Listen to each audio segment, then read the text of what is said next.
কি দেখতে ইয়ামি লাগছে তো? তো আজ এই চিকেন কষার রেসিপিটা আমি তোমাদের সঙ্গে শেয়ার করব। তো চলো দেখা যাক। খুব সহজ পদ্ধতিতে দারুণ স্বাদের হয় খেতে। প্রথমেই কড়াইতে তেল দিয়ে দেব, তারপর তেল গরম হয়ে গেলে কয়টা শুকনো লঙ্কা ছিঁড়ে দিয়ে দেব।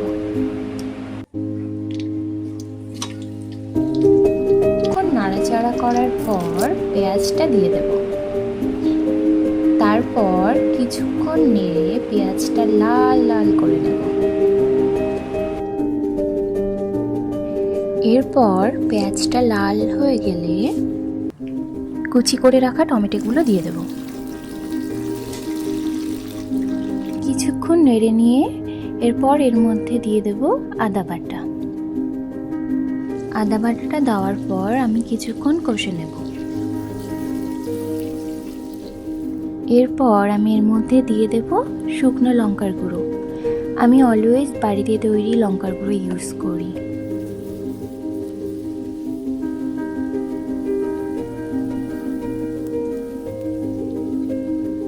হলুদের গুঁড়োটাও দিয়ে দেব, তারপর দিয়ে দেব লবণ। মশলাটা কিছুক্ষণ কষে নেওয়ার পর আমি এবার এর মধ্যে মাংসটা দিয়ে দেব। মাংসটা দিয়ে ভালোভাবে নাড়াচাড়া করে নিতে হবে।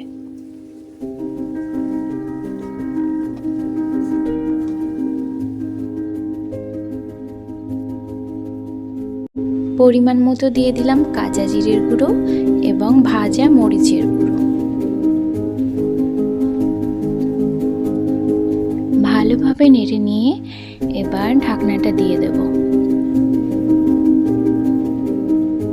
কিছুক্ষণ পর ঢাকনা খুললেই দেখবেন কেমন কষা কষা হয়ে এসছে।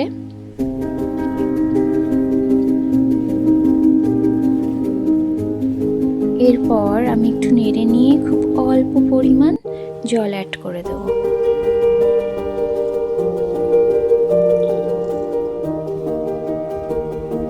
জলটা দেওয়ার পর আমি কিছুক্ষণ ঢাকনা দিয়ে দেব।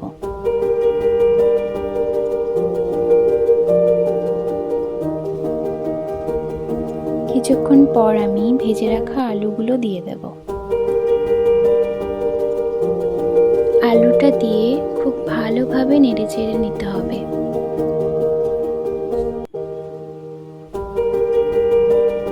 খুব অল্প পরিমাণ জল অ্যাড করে এবার মাংসটা ঢাকা দিয়ে দিতে হবে। টানটানা, এবার আমি এর মধ্যে গরম মশলার গুঁড়ো দিয়ে দেব। আমাদের চিকেন প্রায় অলমোস্ট রেডি। খুব কম সময়ে এবং খুব সহজ পদ্ধতিতে এই চিকেন কষাটা দারুণ লাগে খেতে। তো আমাদের চিকেন কষা রেডি। এবার নামিয়ে নেব। নামিয়ে এবার আমি উপর দিয়ে একটু ভাজা মরিচের গুঁড়ো ছড়িয়ে দেব। রেসিপিটা কেমন হয়েছে কমেন্টে অবশ্যই জানাবেন এবং আমার চ্যানেলটিকে সাবস্ক্রাইব করতে কিন্তু ভুলবেন না। আর ভালো লাগলে প্লিজ লাইক করে দেবেন ভিডিওটা। এটা ভালো থাকবে সবাই, দেখা হচ্ছে পরের ভিডিওতে।